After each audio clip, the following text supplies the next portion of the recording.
Fuego de prueba como cristiano es el tema de esta mañana. Fuego de prueba. Cómo enfrentar la prueba, cómo enfrentar la aflicción de manera que el nombre de Dios sea glorificado. Vamos a Primera de Pedro capítulo 4, por favor. Primera de Pedro capítulo 4 y vamos a leer desde los versos 12 hasta el verso 19. Primera de Pedro 4, 12 hasta el 19. Fuego de prueba. Primera de Pedro 4, 12 hasta el 19.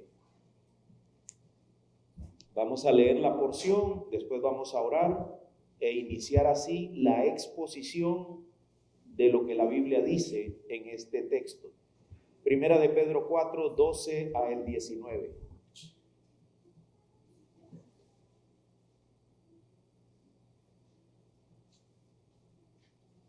Leo para ustedes. Amados, no se sorprendan del fuego de prueba que en medio de ustedes ha venido para probarlos, como si alguna cosa extraña les estuviera aconteciendo.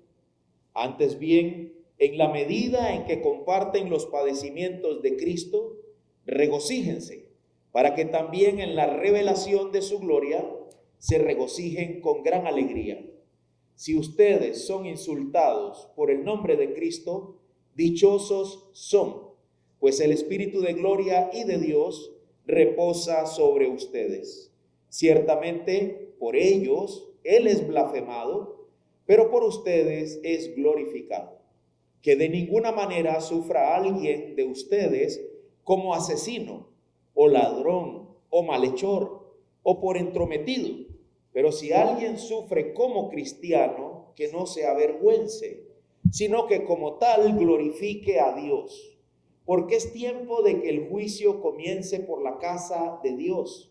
Y si comienza por nosotros primero, ¿cuál será el fin de todos los que no obedecen al Evangelio de Dios? Y si el justo con dificultad se salva, ¿qué será del impío y del pecador?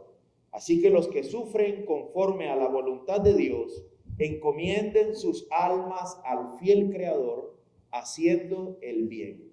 Oremos. Padre Dios, gracias por su misericordia y su bondad para con nosotros en esta mañana. Gracias por cuidarnos durante la semana que ha llegado a su fin y porque sabemos que usted estará al lado de nosotros hasta el día que la vida en este mundo termine. Damos gracias porque usted nos sostiene a través de su Espíritu Santo. Usted sostiene toda la creación, incluyendo nuestras almas. Y agradecemos por la misericordia suya y por el cuidado suyo, a pesar de la aflicción. Padre, guíanos para que te demos gloria durante el momento en que estamos pensando en tu palabra y el momento en que tu palabra se proclama, que tú seas glorificado. Que las pasiones humanas sean puestas bajo control y tu palabra sea la que hable, y tu palabra y la verdad es aquello a lo que seamos expuestos, de manera que nuestras vidas sean transformadas y pastoreadas por el Espíritu Santo hasta que volvamos a Cristo. Gracias, oh Padre. Oramos esto en Cristo Jesús. Amén. Muy bien, fuego de prueba. Pedro está escribiendo a un grupo de cristianos que sin lugar a dudas están siendo probados. El apóstol Pedro dice: amados, no se sorprendan del fuego de prueba, en el cual ustedes, dice fuego de prueba que en medio de ustedes ha venido para probarlos. Sin lugar a dudas, la población a la que Pedro escribe es un grupo de creyentes que están atravesando una situación de prueba. Esta prueba se compara con fuego. Pedro utiliza esta palabra en el verso 12, amados, no se sorprendan del fuego. Eso es una situación de prueba, pero Pedro utiliza esta palabra de manera figurada y dice que esto se puede comparar con fuego mismo. Quiero que pienses en eso por un momento. Imagínate estar en medio de una situación que tú podrías comparar con fuego mismo, que sobreviene sobre alguien. El otro día estaba observando que hubo un incendio y los bomberos llegaron a apagar el fuego, pero el dueño de la casa se metió en medio del fuego y les dijo que fueran con él, que lo ayudaran. Nadie quiso ir con él. Él entró solo y rescató un perro que tenía ahí, que era el perro que él había tenido con su familia por años. Así que logró rescatarlo, pero imagínense cómo salió ese hombre. Salió severamente quemado, salió para recibir atención médica, porque atravesó el fuego realmente por amor a su mascota, a la mascota de la familia, lo cual nos puede ayudar a tener un ejemplo de lo que Pedro está diciendo cuando compara la prueba con fuego mismo. Dice el apóstol Pedro que esto se puede comparar con fuego, quema, duele, realmente atormenta, realmente tiene efectos sobre nosotros, de verdad nos cambia. Las pruebas cambian vidas, las aflicciones afectan nuestras vidas, pueden dejarnos hasta en el mundo de la locura. Una situación de prueba puede sacar a la gente de la realidad y entrar en un mundo de fantasía, tratando de escapar a ella. Las pruebas son difíciles. Todavía recuerdo algunos hermanos que me han dicho: pastor, ore por mí, estoy pasando esto y esto. Y es tan difícil, a veces, bueno, siempre solo puedo decir: mira a Cristo. Pero no nos queda más, humanamente no nos queda más que hacer, que acompañarlo en el dolor, en oración y en silencio. Como los amigos que llegaron a acompañar a Job, que se sentaron ahí con Job. Y al principio no dijeron nada, y mejor no hubiesen dicho nada, ¿verdad? Pero luego empezaron a hablar, a tratar de entender esa prueba que Job estaba enfrentando. Pero la Biblia dice que las pruebas que enfrentan los cristianos se puede comparar con fuego mismo, que sobreviene o que te toma por sorpresa. Llega de repente, tú no estás esperando eso. Pero el apóstol les instruye a que a pesar de la prueba que vino de manera sorpresiva, les instruye a que no se sorprendan. Es interesante, ¿no? Viene una prueba, viene como fuego, llega de repente, es sorpresiva, y a la vez Pedro dice: ¿por qué te asustas? ¿Qué es lo que pensabas que la vida cristiana traería? ¿Qué es lo que pensabas que la fe cristiana iba a hacer por ti al punto de que te exoneraría de las pruebas? Hay personas que dicen: yo pensé que en la fe cristiana todo iba a ir mejor. Pastor, estoy decepcionado. Yo creí que Dios me iba a ayudar. Un señor me dijo que como Dios no le había quitado un padecimiento, entonces él se iba de la iglesia, que ya no quería estar más en la congregación. Nosotros tenemos algunas fantasías o ideas a veces de lo que la fe cristiana es, y pensamos en la fe cristiana como un antídoto para evitar todo tipo de aflicción, todo tipo de mal. Pero más bien el apóstol Pedro dice: cuando la prueba llega como fuego, es sorpresiva, pero ustedes no se sorprendan. Ustedes ya saben que eso iba a ocurrir. Así que el apóstol Pedro nos brinda en esta porción, primera de Pedro 4, 12 al 19, un mandamiento. Es un mandamiento y varias formas correctas de proceder ante la realidad de la prueba. Consideremos primero el mandamiento. ¿Cuál es el mandamiento? El mandamiento dice: no se sorprendan del fuego de prueba. El mandamiento es sencillo, es puntual, es claro. No se sorprendan por el fuego de prueba. Que no los tome por sorpresa. No se asusten por eso. Lo primero que hemos dicho es que no se sorprendan, aunque la prueba llegue de manera sorpresiva. Y esto es lo que el apóstol Pedro está diciendo. La fe cristiana, hermanos, entonces implica dificultad. Esto fue dicho por Cristo. Siempre alguien dijo que Cristo lo prometió. Les prometo esto. Juan 16:33 dice: en el mundo tendrán aflicción. Es una promesa. Puedes apuntarla, decía alguien hablando de una manera muy sarcástica. Puedes apuntarla, puedes memorizarla. Es una promesa del Señor Jesús. En el mundo tendréis aflicción, pero confiad, yo he vencido el mundo. Confiad, está contigo alguien que tiene el poder, alguien que tiene la capacidad y prometió estar con nosotros todos los días hasta el fin del mundo y aún pastorearnos después de la muerte. Pero en el mundo tendremos aflicción. Cuando apareció la famosa COVID, la gripe del COVID, Yo vi varios cristianos postear en sus muros que esto no va a tocar la puerta de mi casa, lo declaro en el nombre de Cristo, amén. Y yo después me imaginé que cuando tenían COVID, digo, ¿qué habrán hecho? El agua bendita o la cruz de palma detrás de la puerta no funcionó, porque dentro de las tradiciones religiosas del pasado existían métodos como estos, métodos antisufrimiento. ¿Se acuerdan? Mi abuelita tenía una cruz de palma detrás de la puerta y tenía agua bendita. Alguna vez un amigo me dijo, bañate con agua bendita, a ver si se te quita esa racha de solo tortas, ¿verdad? Lo dijo en forma de broma. Y a veces yo le receto a mis familiares también un baño con agua bendita, bromeando con ellos. Pero hermanos, la Biblia no nos exonera a los cristianos del sufrimiento.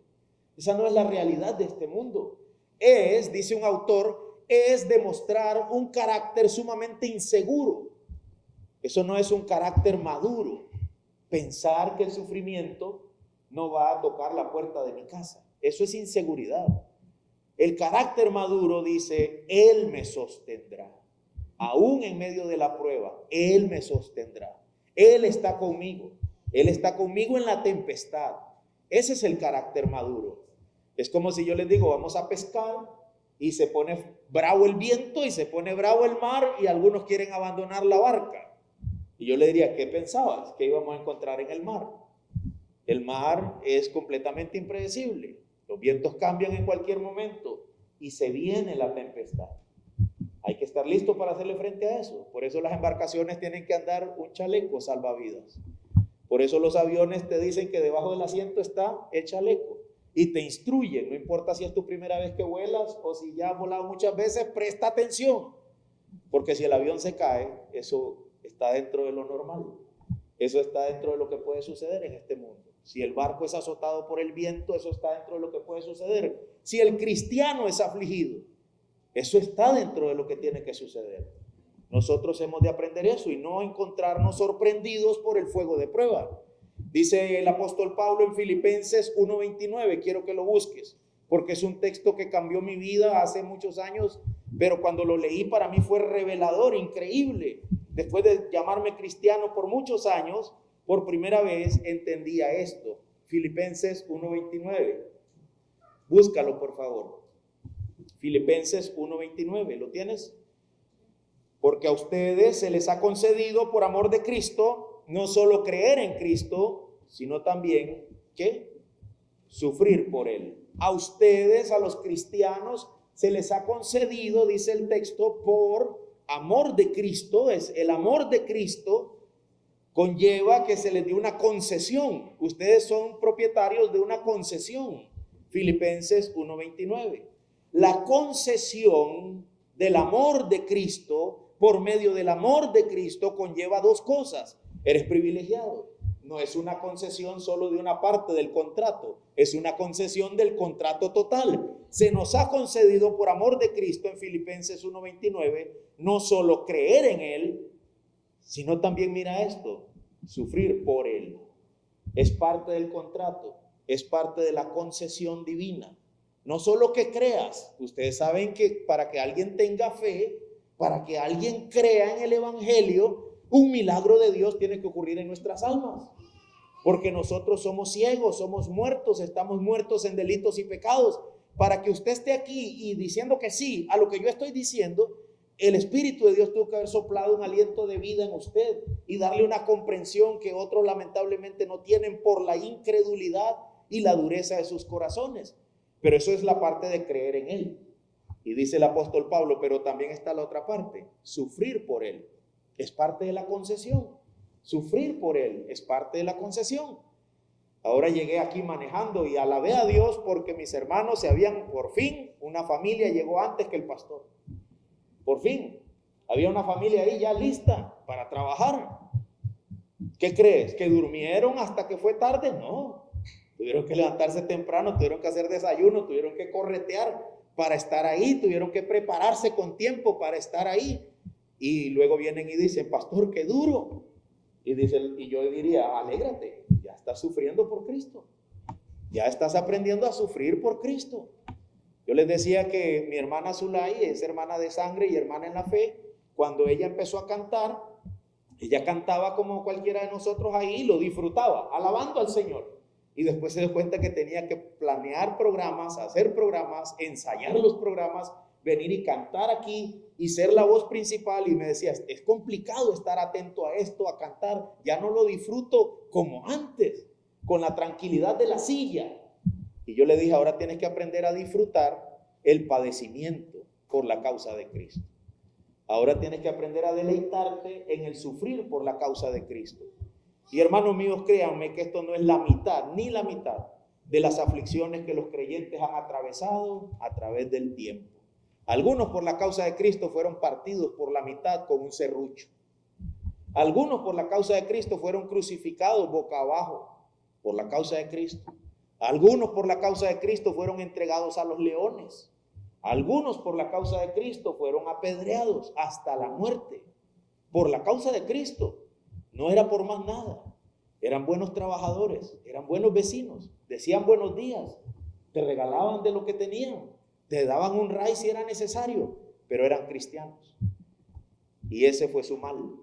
Nuestra sociedad también está teniendo un cambio de lo que definen como un delincuente, un cambio de lo que definen como un antisocial.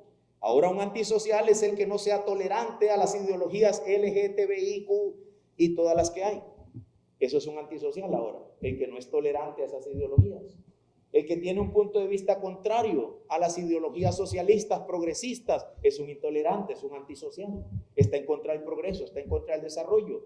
Y muy pronto nos daremos cuenta que los únicos que están en contra de todo eso son los que tienen fe, los que creen en Cristo, los que realmente están esperando una ciudadanía que no es de este mundo. Así que vendrán sufrimientos, han venido sufrimientos, y llegarán algún tipo de sufrimiento a nuestra vida si somos cristianos, porque esto es una concesión de vida. Hebreos 11, 37 al 39, leo, fueron apedreados, aserrados, tentados, muertos a espada, anduvieron de aquí para allá, cubiertos con pieles de ovejas y de cabras, y no es porque querían, era por la aflicción como cristianos, afligidos, maltratados, me encanta lo que dice Hebreos 11, 38, de los cuales el mundo no era digno. No era digno el mundo de tales santos sobre la tierra. Dice, errantes por desiertos y montañas, por cuevas y cavernas de la tierra. Y todos estos, habiendo obtenido aprobación por su fe, no recibieron la promesa. No alcanzaron a ver la venida de Cristo. Todavía no. Sufrieron mucho y aparentemente se quedaron sin nada. Pero nosotros sabemos que no es cierto. Nosotros sabemos dónde están. Dios no es un Dios de muertos, es un Dios de vivos, y una gran reunión de almas de los santos están en la presencia del Señor en este momento mismo. Pero ellos fueron probados con fuego y resistieron y llegaron hasta el final de sus vidas manteniendo su fe. Así que la prueba o aflicción del cristiano es una constante en la vida en esta tierra. El asunto, dice Pedro, no es sorprenderse ante ella, sino enfrentarla de una manera santa y apropiada a la fe cristiana. El mandamiento es no te sorprendas. Y luego vienen una serie de instrucciones sobre cómo enfrentarla. Pedro dice hay que enfrentarla de una manera santa, de una manera apropiada. En este mundo todos sufren, tanto los creyentes como los incrédulos, pero todos responden al sufrimiento de manera diferente. Pedro declara en su carta la forma correcta de responder al sufrimiento como cristiano. Primera de Pedro 4:13 dice, antes bien, en lugar de sorprenderse, en la medida en que comparten los padecimientos de Cristo. Y esto es como una introducción a la manera correcta de enfrentar el sufrimiento de una forma cristiana. La introducción es que debemos enfrentarlo con la mentalidad de que somos bienaventurados porque estamos compartiendo los padecimientos de Cristo. Hermano, ¿entiendes eso? Por la gracia de Dios, le ha placido a Dios hacerte parte no solo de la salvación, sino de la obra de redención misma. No solo me regaló la salvación, sino que me incorporó dentro del proceso de redención. ¿Por qué? Porque yo vengo a compartir junto con Cristo lo que Cristo padeció para poder recibir al final la herencia prometida. Eso es una bendición. ¿Alguna vez has visto así la aflicción? Oh, gracias, Padre Dios, por dejarme participar de lo que Cristo padeció. Gracias por no permitir que Cristo sufriera solo, sino que ahora yo lo estoy acompañando. Ahora yo lo estoy acompañando en su camino a la cruz. Ahora yo lo estoy acompañando en su camino a la muerte, en su camino a su padecimiento. Ahora hay una multitud de almas que estamos en ese proceso. Padre Dios, te alabo por eso. No has dejado que tu Hijo padezca solo, sino que me has incluido a mí en los padecimientos de Cristo. Así que consideremos estos lineamientos para enfrentar la prueba como nuestra porción, lo que nos corresponde, porque estamos en esta vida y sufrimos compartiendo los padecimientos de Cristo. En este sentido, la vida cristiana no se nos deja sin la bendición de ser partícipes de la vida que Cristo llevó. Pero, contrario a eso, lamentablemente, la aflicción a muchos de nosotros nos sorprende. El cristiano, cuando la ve venir, debería decir: ya sé qué es esto, la oportunidad de sufrir los padecimientos de Cristo. Pero el punto es, hermanos, que si no la ves así, no podrás cumplir con el resto de la forma en que debemos enfrentar el sufrimiento. Dice el apóstol Pedro que debe ser enfrentado de esta manera: regocijándose. A ver aquí. Primera de Pedro 4:13. Regocíjense para que también en la revelación de su gloria se regocijen con gran alegría. Regocijarse es una palabra que indica acción y es muy utilizada en el Nuevo Testamento. Es la sensación que tuvieron los pastores al ver la estrella en Belén, porque Cristo había nacido. ¿Se acuerdan que unos hombres estaban ahí pastoreando? Eran lo que llaman en nuestra cultura los reyes magos. Estaban ahí pastoreando sus animales y en la gira en la que ellos estaban, unos ángeles se aparecen y cantan y les dicen que en Belén ha nacido el rey y ellos iban a ir para adorarle, pero pareciera que perdieron la ubicación. Fueron y le preguntaron al rey de aquel tiempo dónde era que iba a nacer ese rey, y el rey indagó y dijeron: eso va a ocurrir en Belén. Así que ellos se dirigieron para allá. El rey les dijo: cuando lo encuentren, vengan y me avisan para yo también ir a adorar, lo cual no era cierto. Ese rey lo que quería hacer era matar al Cristo recién nacido, acabarlo, para no tener competencia. Los hombres estos pastores siguieron su viaje y se alegraron, dice la Biblia, se regocijaron cuando vieron la estrella en el cielo, sobre la casa en la que Jesús había nacido, o el lugar donde Jesús estaba. Ellos experimentaron esto, que aquí dice Pedro que también lo experimentemos cuando estamos ante la prueba. Regocijo. ¡Oh, aleluya! Por fin llegó la aflicción. ¡Qué bueno! ¡Qué alegría! No es la forma en que tenemos la tendencia a enfrentarlo, pero es la forma en que la Biblia dice que debemos enfrentarla. Por lo tanto, necesito renovar mi entendimiento. Hay algunas cosas que yo no he entendido. Cuando las entienda sobre la aflicción, yo podré decir aleluya. Gloria a Dios por eso. El regocijo es la experiencia, dice la Biblia, del que siembra. ¿Se acuerdan? Dicen las Escrituras que irán sembrando y llorando, pero que volverán con gran gozo al final. Vendrán con sus gavillas y vendrán alegres. Bueno, es la experiencia del que siembra el evangelio y recoge el fruto en el final del día.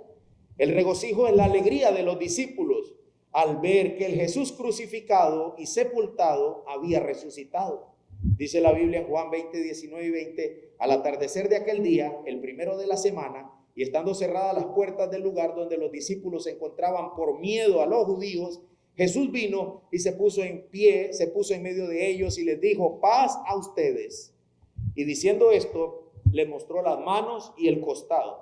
Entonces los discípulos se regocijaron al ver al Señor. Es lo mismo, dice Pedro, experimenten eso. Cuando vean la prueba, regocíjense, alégrense, como si estuvieran viendo a Cristo. Hermanos, el regocijo al que se nos manda en medio de la prueba está íntimamente ligado a haber nacido de nuevo. Está íntimamente ligado a que Cristo resucite en nuestros corazones. Está íntimamente ligado al amanecer a una nueva vida. Está ligado a Cristo en mí. Cristo en mí es la esperanza que tengo. Cristo en mí es la causa del regocijo ante la aflicción. El mundo sin Cristo, la persona sin Cristo, nunca entenderá por qué o cómo regocijarse ante una prueba. Normalmente, la persona sin Cristo siempre se queja, siempre se queja, siempre tiene autoconmiseración, ¿verdad? Si está lavando los platos y nadie le ayuda, no, nadie ayuda, todo el tiempo me toca todo a mí. Si no fuera por mí, aquí nunca habría comida. Si no fuera por mí, nadie limpiaría esta casa. Si no fuera por mí. Y uno dice, ¿pero qué es lo que le pasa? Tiene amargura. Sí, es que uno es afligido aquí. La Biblia dice, regocíjate, regocíjate. Tienes que cambiar el entendimiento. Es completamente contrario al evangelio. No, hombre, mi mujer no sabe cocinar. No, hombre, le puso mucha sal. No, hombre, desde que me casé estoy flaco. Cada vez estoy más flaco. Regocíjate ante la prueba. Cambia tu visión del mundo. El carro se ponchó, otra vez está malo, otra vez pasa eso. Siempre la queja. Eso lo hace el mundo que no tiene a Cristo. Eso lo hace el que no conoce a Cristo. Eso lo hace el que no conoce la soberanía de Dios. Estamos cantando ahí, soberano Dios, fiel para siempre, fiel para siempre. ¿Qué más dice la otra línea? Perfecto en amor. Eres soberano Dios. Yo fui a Colombia a tratar de conseguir la visa para mi suegro. Se la negaron. 3 mudaditas nuevas traía el viejito. Él es un agricultor. 3 mudadas nuevas traía en su mochilita y cuando se la negaron me dijo, bueno, ya no podré estrenar esto. Fiel para siempre, perfecto en amor, eres soberano, Dios. ¿Cuál es tu aflicción? ¿Cuál es tu prueba? ¿Cuál es la situación de angustia que tú estás enfrentando? Regocíjate, regocíjate. El gozo siempre está definido como un deleite calmo. Deleite calmo, ¿sí? Cuando te dan ese postrecito que te encanta, ¿verdad? Un buen arroz con leche, un dulce de leche, para mi esposa un arequipe, es lo mismo que el dulce de leche de nosotros. Te dan ese postrecito que te encanta y lo pruebas. No hace ningún ruido, estás quedito. Deleite, gozo. Lo que tal vez diga, uy, qué rico está esto. Pero eso vino después de que lo probaste y llegó a tu cerebro y te llenó todo de una hormona ahí de plenitud. Bueno, esto está delicioso. Eso fue gozo. El gozo te deja en silencio. El regocijo te deja sin palabras, pero no de dolor, sino de alegría, de bendición, de paz. El apóstol Pedro dice, hermano, cuando la prueba llegue, regocíjate, regocíjate. El cristiano puede que dude al principio de la prueba. El cristiano puede que dude al principio, puede que reclame al principio, pero por gracia de Dios ha sido salvo, así que al final entenderá y se regocijará. Sí, al principio uno tal vez dice, ¿por qué? Y luego tu alma es pastoreada por el evangelio a través de la obra del Espíritu Santo y dice, cálmate, Dios es soberano, Él es perfecto en amor, cálmate, Él es siempre fiel, Él está con nosotros. Él no nos dejará. Cálmate. Él me va a pastorear. Debemos aquietar nuestras almas con la verdad del evangelio. Debemos renovar nuestro entendimiento con respecto a la prueba para que entendamos y tengamos gozo. Pablo dice que el gozo en la esperanza permite perseverar en el sufrimiento por la causa de Cristo. Romanos 12:12. Gozándose en la esperanza. Romanos 12:12. Gozándose en la esperanza. ¿Y qué te permite eso? Perseverando en el sufrimiento. Te gozas por la esperanza que tienes, que es Cristo. Todo está bien. Cristo volverá. Todo está bien. Él me ha perdonado mis pecados. Todo está bien. No te abatas, alma mía. Confía en Él. Él aún ha de ayudarme. Él aún me va a sostener. Cuando logras eso, perseveras en el sufrimiento. En Romanos 12:12 esto está seguido de una coma. Es decir, esto viene en un conjunto. Si tú permaneces con gozo en la esperanza, la cual es Cristo, vas a perseverar en el sufrimiento y te dedicarás a la oración. Dirás, gracias Padre, Alabado sea tu nombre. O dirás, ayúdame, Señor, enséñame el camino, guíame. Yo no puedo ver la razón de esto ahora, pero sé que tú tienes el control. Todo viene de la mano, pero primero está gozarse en la esperanza. Gózate en que has sido redimido. Gózate en que te espera un cielo mejor. Gózate en Cristo. Y no seas tan egoísta. A muchos le negaron la visa ese día. ¿Por qué no a mí? El taller está lleno de carros varados. ¿Por qué no el tuyo? El hospital está lleno de gente enferma. ¿Por qué no a mí? ¿Por qué no yo? ¿Por qué? ¿Quién soy yo? ¿Cuál es la corona que yo tengo? ¿Cuál es la idea de superioridad egoísta que me domina? Y que pretendo que yo no debería pasar por eso. Todos los demás sí, que se mueran si tienen que morirse, pero yo no. Yo no, Señor. Como decía un profesor mío en la universidad, que decimos que la gente se muere. Y luego, nos recordaba, la gente eres tú. La gente eres tú. Hermanos, nosotros estamos expuestos a la aflicción. Tenemos que aprender a leerla de una manera que el nombre de Dios sea glorificado. El regocijo que se nos manda a tener en medio de la prueba es el mismo que experimentamos cuando vemos que hay almas que por la gracia de Dios están siendo transformadas. ¿Verdad que da gozo? Es una bendición ver gente que por fin entiende el evangelio, ver gente que persevera, ver gente a la que le decimos cosas duras que son verdad. No podemos tapárselas, camuflárselas. Hay que decirle que eso no glorifica a Dios. Y a pesar de eso siguen adelante. Vuelven el domingo siguiente. Y uno dice, alabado sea el Señor. Qué bonito. Gloria a Dios por eso. Sosténgalo, Señor. Tú sabes que había que decir eso. Sosténgalo, Señor. Da gozo ver almas que permanecen. Da gozo ver almas que han sido transformadas.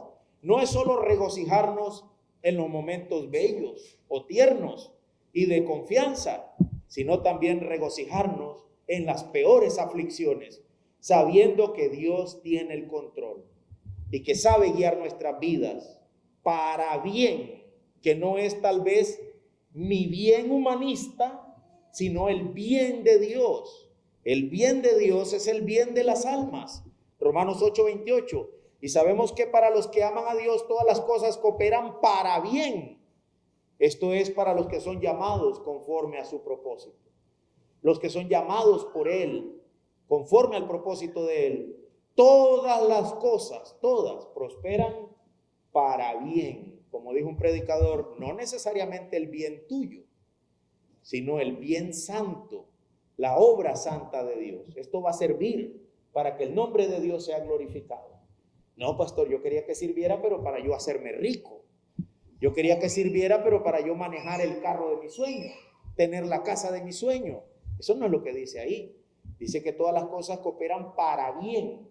El bien de las almas es Cristo. Él es nuestro bien. Él es nuestra esperanza. Todo lo demás, arena es. Todo lo demás es pasajero. Ese no es el bien de verdad, ese no es. El bien de verdad es Cristo. Así pues, Pedro nos llama a regocijarnos. Pero no solo eso dice también para qué. Primera de Pedro 4:13, para que también en la revelación de su gloria se regocijen con gran alegría.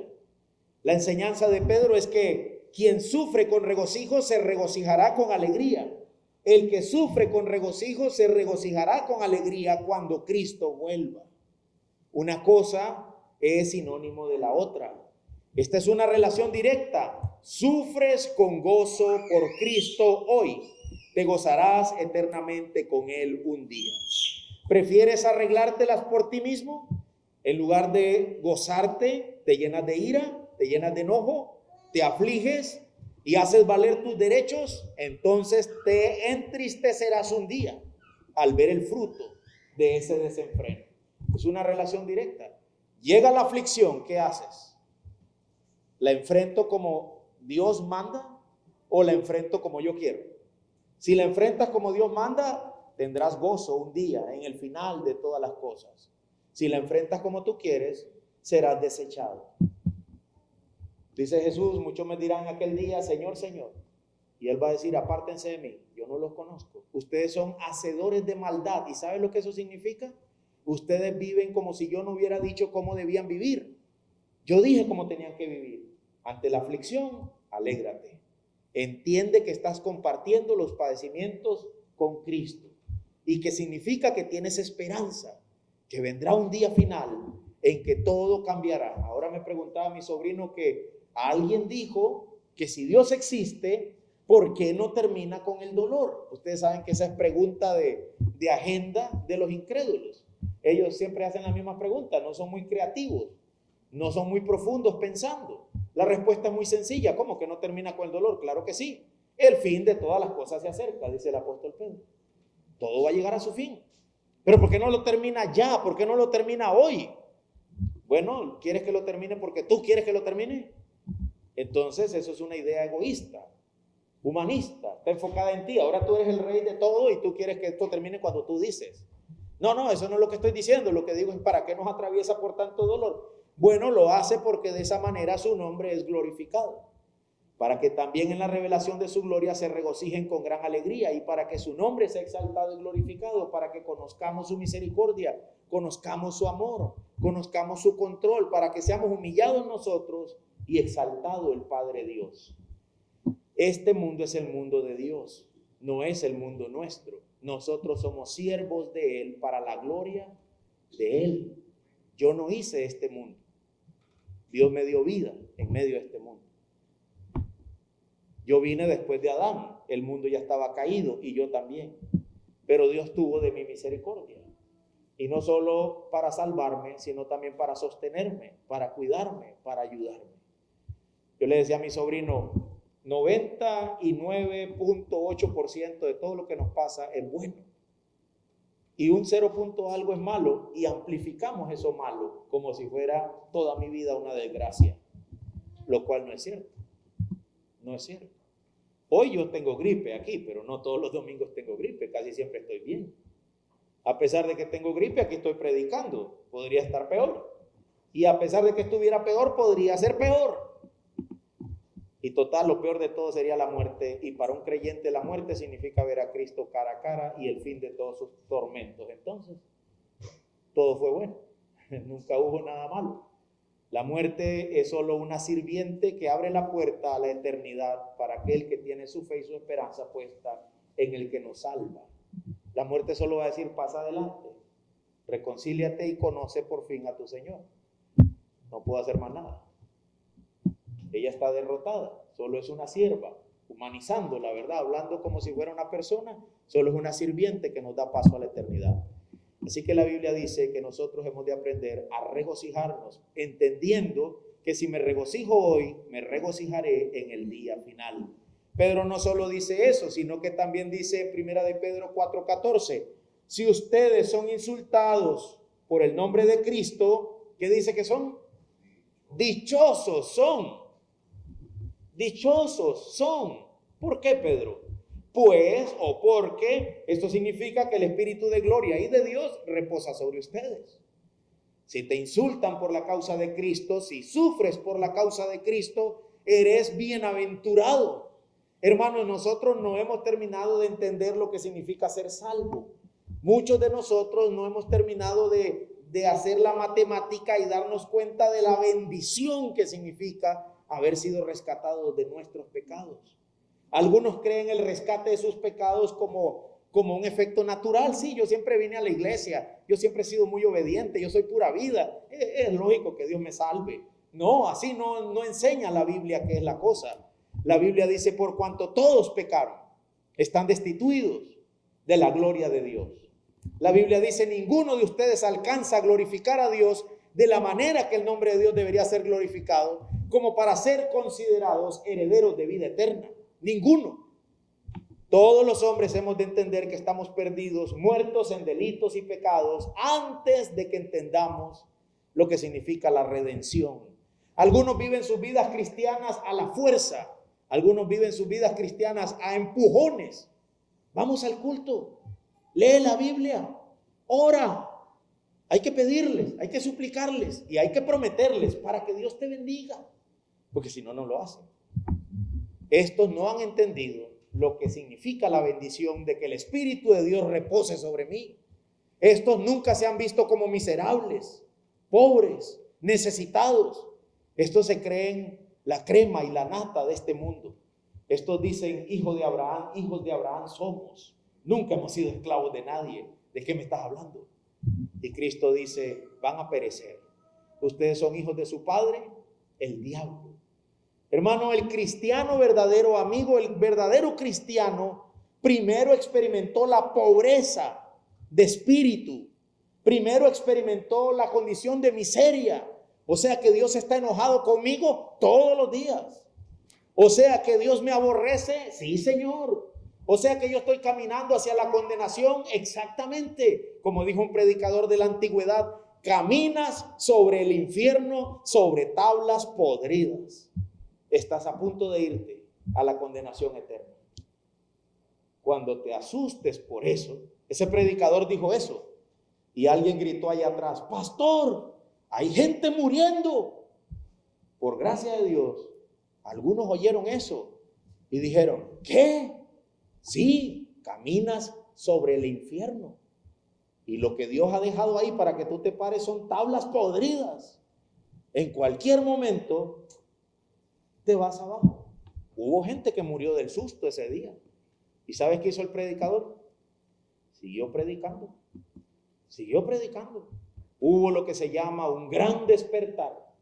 Primero la gente se dio cuenta de su bancarrota espiritual.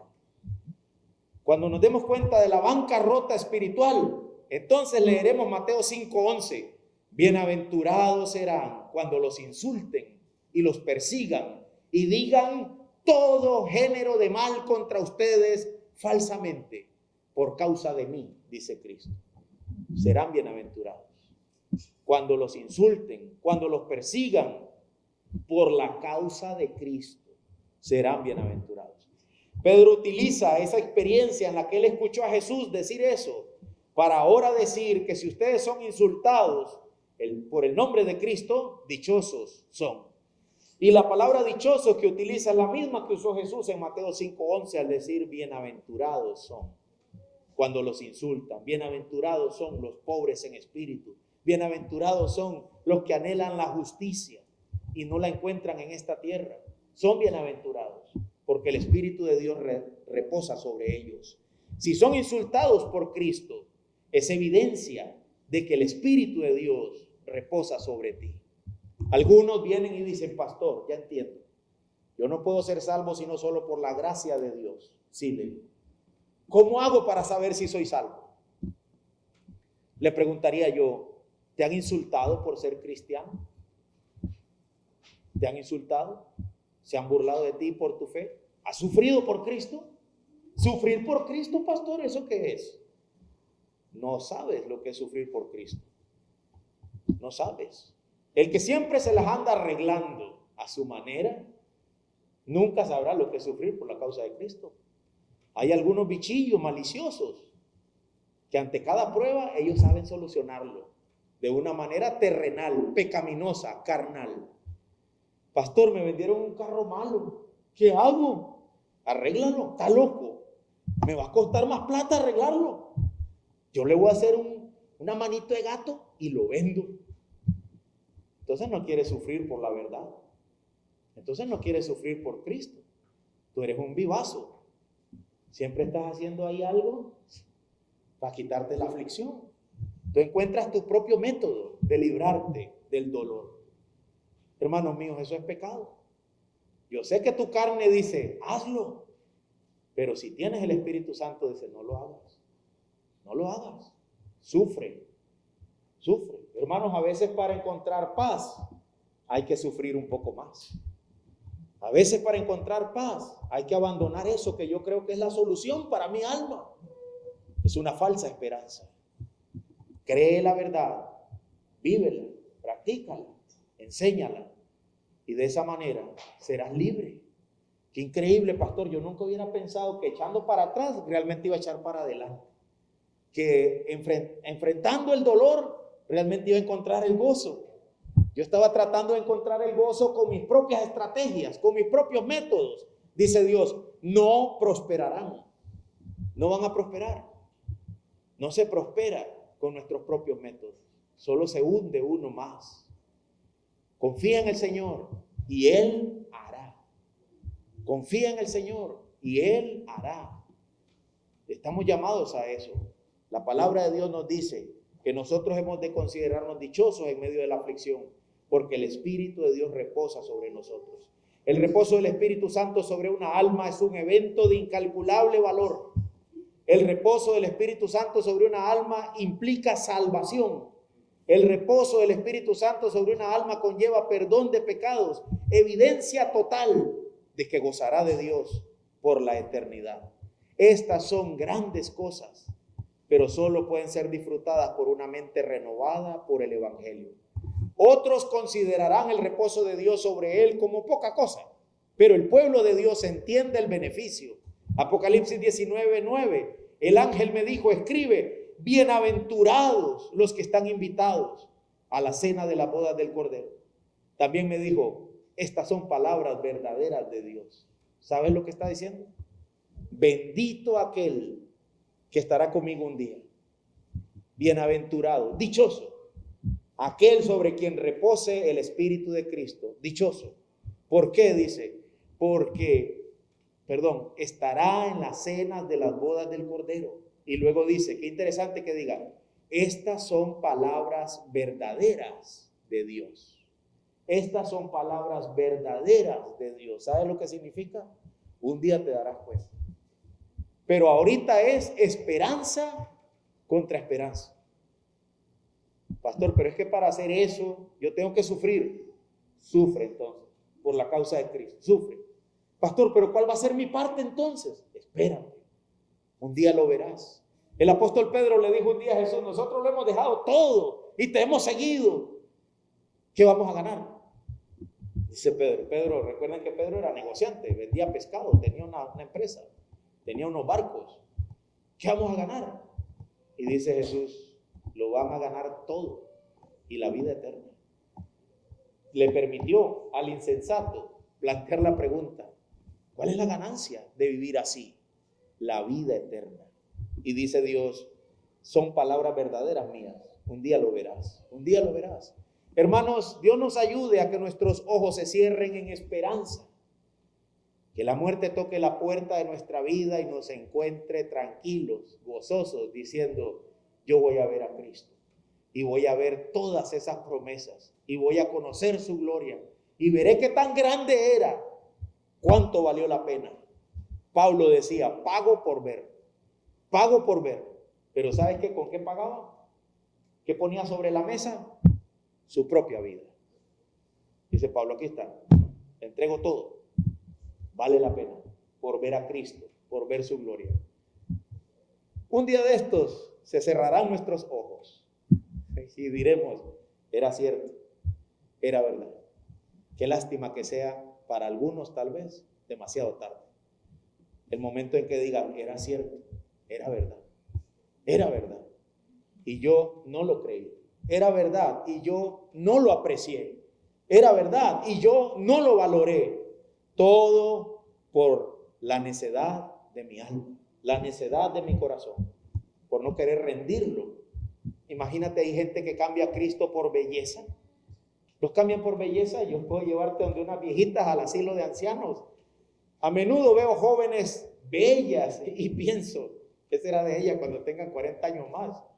Unas viejitas sin dientes y me enseñarán unas fotos y dirán, esta era yo. Pero sí, exactamente, no valía la pena cambiar a Cristo por belleza, no vale la pena cambiar a Cristo por nada. Él es la joya de gran precio y la fe en Él y la esperanza en Él y la confianza en sus palabras es la evidencia de que Él es mi Rey. Dice Él, estas son palabras verdaderas de Dios, créelas, lo verás. Verás la bendición que es tener el Espíritu de Dios reposando sobre ti. El apóstol Pedro dice en 1 Pedro 4:14, ciertamente por ellos Él es blasfemado, el Espíritu de Dios, Dios mismo, pero por ustedes es glorificado. Que de ninguna manera sufra a alguien de ustedes como asesino, ladrón, malhechor, por entrometido, pero si alguien sufre como cristiano, que no se avergüence, sino que como tal glorifique a Dios. Es decir, tenemos que entender algo más. En la prueba se trae gloria al nombre de Dios. Si yo enfrento la prueba como cristiano, el nombre de Dios es y será glorificado. El hermano David me pedía el otro día, ¿verdad?, que orara por él. Iba a ir a una construcción, algo que él estaba haciendo, y era un momento de prueba. Era un momento de prueba. Él estaba siendo probado duramente, ¿cierto, hermano? Duramente fue probado. Una situación bien incómoda. Yo pude sentir la angustia del hermano, las palabras de él, su angustia. Dice el Señor, ¿sabes? David sabe lo que significa agachar la cabeza y dejar que te griten un montón de cosas y estarte quieto y pensar, Cristo, Cristo, Cristo, Cristo, ayúdame, Cristo para mí, Cristo sobre mí, Cristo debajo de mí, ayúdame. Eso es duro, hermanos. Que te digan cosas, que te señalen de malo, que te critiquen, que hablen sus percepciones y te vomiten toda su maldad. Y tú solamente tengas que decir, Señor, dame fuerza. Señor, sosténgame. Dice el Señor, estás glorificando mi nombre. Estás glorificando mi nombre. Si Dios pudiera hablarnos desde el cielo, diría, en ningún momento he sido tan exaltado como en el momento de tu aflicción. ¿Se acuerdan cuando Jesús dijo, glorifica tu nombre, Señor? ¿Y qué dijo el Señor? Lo he glorificado. Y lo voy a glorificar otra vez. Mi nombre será engrandecido sobre los clavos de la aflicción que perforan tu alma. Sí, hermano, yo sé lo que es querer tener un pedazo de tierra para hacer una casa y no tenerlo. Yo sé lo que es querer manejar un carro que esté bueno y que no está bueno. Yo sé lo que es querer. Pero si lo sufrimos por la causa de Cristo, dice el Señor, estás engrandeciendo mi nombre. Estás engrandeciendo mi nombre. Aprendamos a ver cada aflicción como una oportunidad para que el nombre de Dios se haga grande, grande. Cantemos alabanzas, glorifiquemos al Señor, que su nombre se haga grande. En lugar de ir como egoístas a decir, cambia todo, Dios, cambia todo, ya no quiero sufrirlo, cámbialo. Diría Dios, y entonces, ¿cómo mi nombre sería exaltado? ¿Cómo? A veces, ante la aflicción, canto y alabo y doy gloria a Dios. Y pienso, el diablo no quiere que yo haga eso. El diablo no quiere que yo lo haga. Y Dios dice que yo dé frutos de labios que glorifiquen su nombre. El diablo no quiere que yo haga eso. Entonces yo no me pongo a reprender al diablo. Yo canto, alabo. En una lucha contra mi carne, porque entiendo qué es lo que Dios quiere y qué es lo que la carne y el diablo quieren.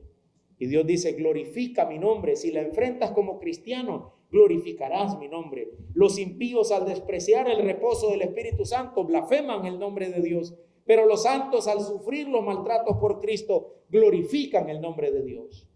Pero noten que se debe sufrir como cristiano. Hay que sufrir como cristiano, no por ser o proceder como medio cristiano. Dice que si tú sufres por malhechor, por mentiroso, por un montón de... Entonces eso no es sufrir como cristiano. Alguna gente, ya les dije, que hacen sus truquitos y siempre están sufriendo. Y dicen, no, pero Dios tiene el control, ¿verdad, pastor? No, no seas cochino. Eso es sufrir como perverso. Eso es sufrir por metiche. Eso es sufrir por ser mal administrador. Eso es sufrir por tu culpa. Eso no es sufrir por Cristo. Eso es sufrir por tu falta de prudencia, tu falta de sabiduría, tu falta de sensatez, tu falta de temor de Dios. Eso no es sufrir por Cristo. A veces confundimos el carro que se le fregó la pieza con sufrimiento de Cristo. No, eso es negligencia. Se les da una secuencia de mantenimientos para que estén al día, para que no fallen, para que no nos dejen botados. Allá me dejó botado sin batería. Dice, pero el Señor tiene el control. Sí, claro que sí. Y tú eres un desordenado. A eso se le da un mantenimiento, eso tiene una vida útil, a eso se le hace rotación de llantas, a eso se le cambian las piezas. A las esposas se les regalan cactus, a las esposas se les regalan matitas, a las esposas uno las lleva a pasear, a las esposas uno les abre la puerta, a las esposas uno les da plata para su ropa interior, a las esposas uno les regala postres y estarán felices y te amarán por siempre y te harán un trono en tu casa. no es por Cristo tu sufrimiento, es por tu maldad. Si sufres por tu maldad, maldito eres, bajo maldición estás. Pero si haces todo eso y aún así viene el mal, bienaventurado eres. El Espíritu de Cristo está sobre ti. Un joven me decía, pastor, es que no hay manera de dejar de pecar. Y yo le decía, ¿ya echaste a andar toda la maquinaria bíblica? No. Entonces estás pecando por tu maldad.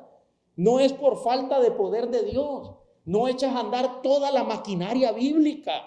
Hermanos, ¿cuánta maquinaria bíblica hay para no pecar? Mi papá, yo lo dejé trabajando duro porque le dije, usted va a tener que predicar si yo no llego el domingo. Entonces estuvo trabajando duro, ¿cierto o no? ¿Vieron cómo oró? ¿Se dieron cuenta cómo oró esta mañana? Es fruto de que estuvo ahí metido. La maquinaria bíblica, échala a andar.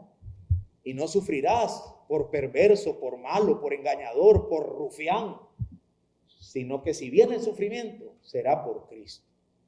Alguien dijo una vez, si tú eres carpintero, eres albañil, y dices que para el viernes va a estar la puerta que yo le estoy haciendo, téngala para el jueves en la noche lista. Y llame a su cliente y dígale, ya está la puerta, Señor. Él dirá, ahora entiendo que tú eres un varón de Dios. ¿Ustedes se dieron cuenta de la lectura que hizo mi papá? Un hombre de Dios venía y se quedaba a dormir ahí. La señora le hizo una casa, pero ella hizo eso cuando entendió que este hombre era un varón de Dios. Sus hechos, su forma de proceder, lo demostraron. Ahora entiendo que eres un varón de Dios. Hermano, si tú haces mal y sufres, apechúgalo. Es tu culpa. Es tu culpa. Mía culpa. Es tu culpa. Pero si haces bien y a pesar de eso sufres, glorificado está siendo Dios sobre ti. Alabado está siendo el Señor sobre ti. Entonces alégrate. Entonces puedes tener seguridad de decir, alabado sea Dios, que yo he estado haciendo todo bien, como tiene que ser. Y aún así vino la aflicción. Yo le decía a mi suegro cuando nos denegaron la visa, suegro, el caballo se alista para la batalla. Lo teníamos listo. Buenos papeles, bien hecho todo. La muchacha, la secretaria, chequeó todo. Pero Dios es el que da la victoria. Y Dios dijo que no, Dios dijo que no. Ya está. Decía otro, por el monte me hubiera venido yo ese mismo día. No, Dios dijo que no. Ya está, ya está. No hay nada más que estar haciendo. Porque él puede volar a Panamá, no hay problema.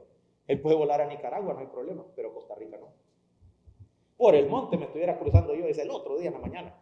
No, Dios dijo que no. No es la forma. Dice la Biblia, paguen a todo lo que tienen que pagar. Al que respeto, respeto. Al que honor, honor. Páguenlo. Hay que sujetarse a eso. Y si no, apechúguelo. Apechugue las consecuencias. No empiece a decir, Dios ayúdame. Es consecuencia de tu mal. Es consecuencia de tu falta de sabiduría. Es consecuencia de tu mal proceder. Que ninguno padezca de esa manera, dice la Biblia.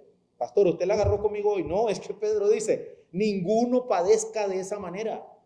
Por eso no tiene nada que ver con Cristo. Es el que hace todo bien y a pesar de eso tiene aflicción.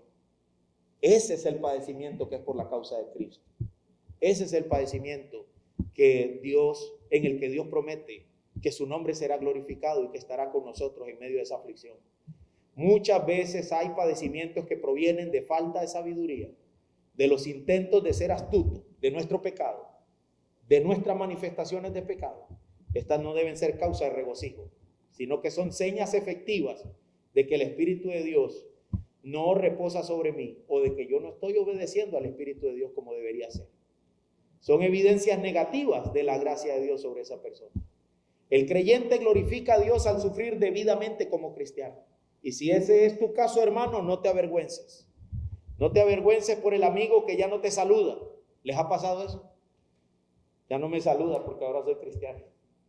Ya no me quiere ver en su casa porque yo hablo palabras de Cristo. Tengo familiares que me evitan. Ya no puedo compartir con ellos ni una carne porque vamos a ver lo que Cristo dice. Entonces no te avergüences por la persona que te evita o ya no te invita a su hogar o por el padre que te desprecia. No te avergüences. Sigue tranquilo. En ese sentido, Dios está siendo glorificado. Tú sigue calmado, mantén tu esperanza y tu mira puesta en Cristo. La razón de la actitud cristiana ante la prueba. Por último, Pedro engloba todo el tema tratado y nos da la razón por la cual hemos de sufrir el fuego de prueba como cristianos. Primera de Pedro 4, 17 hasta el 19. ¿Por qué tenemos que sufrir como cristianos? Porque es tiempo de que el juicio comience por la casa de Dios. Y si comienza por nosotros primero, ¿cuál será el fin de los que no obedecen el evangelio de Dios? Y si el justo con dificultad se salva, ¿qué será del impío y del pecador? Así que los que sufren conforme a la voluntad de Dios, encomienden sus almas al fiel Creador, haciendo el bien. ¿Por qué es que tenemos que sufrir como cristianos? Porque, hermanos, es una evidencia de que el juicio de Dios ha comenzado sobre mí, de que yo soy casa de Dios y de que ya me está juzgando. Ustedes saben que habrá un juicio final en el que Dios va a juzgar todos los hechos de los hombres. Pero si empiezo a sufrir ya como cristiano, es una evidencia de que el juicio ya comenzó sobre mí. Por lo cual en el final yo no tendré cuentas malas que dar. El juicio ya comenzó sobre mí y por lo tanto salvo soy. Salvo soy. Un día dije, y no es mentira, un día dije y es verdad, que si entendiéramos la salvación tal y como es todos los días deberíamos estar sobre el tejado de la casa diciendo, salvo soy, aleluya, gloria a Dios. Todos los días deberíamos estar ahí encajados arriba del techo gritando, aleluya, gloria a Dios. Y la gente diría, qué locos son esos, salvo soy. Yo era ciego y ahora puedo ver. Yo estaba sin esperanza y ahora yo tengo Dios. Yo estaba rumbo a la muerte y ahora he resucitado.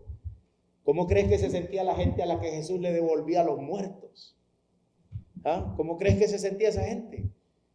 Jesús mandaba parar todo un proceso fúnebre y le decía al muerto, levántate. ¿Se imagina eso? ¿Cómo se sentía la madre, el padre, los familiares de ese que había resucitado? Así deberíamos sentirnos nosotros ante la realidad de nuestra salvación. El juicio ya comenzó. Dice el Señor, el juicio comienza por casa. Esa es la razón por la cual deberías estar alegre ante la aflicción. Haz todo bien, sé ordenado, arregla tu vida y verás que a pesar de eso, la aflicción llega. Cuando llegue, alégrate, porque entonces Dios ya me está juzgando.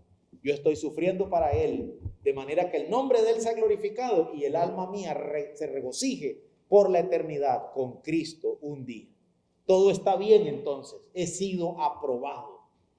Dice el apóstol Pedro, y si el justo con dificultad se salva, no significa que tal vez no se salve, lo que significa es que se salva con dificultad, que se salva por medio de aflicción, que se salva por medio de tormentos como fuego de prueba. Imagínate entonces qué será del impío. Y si el justo que alcanza la salvación atravesando muchas aflicciones, entonces ¿qué será del impío?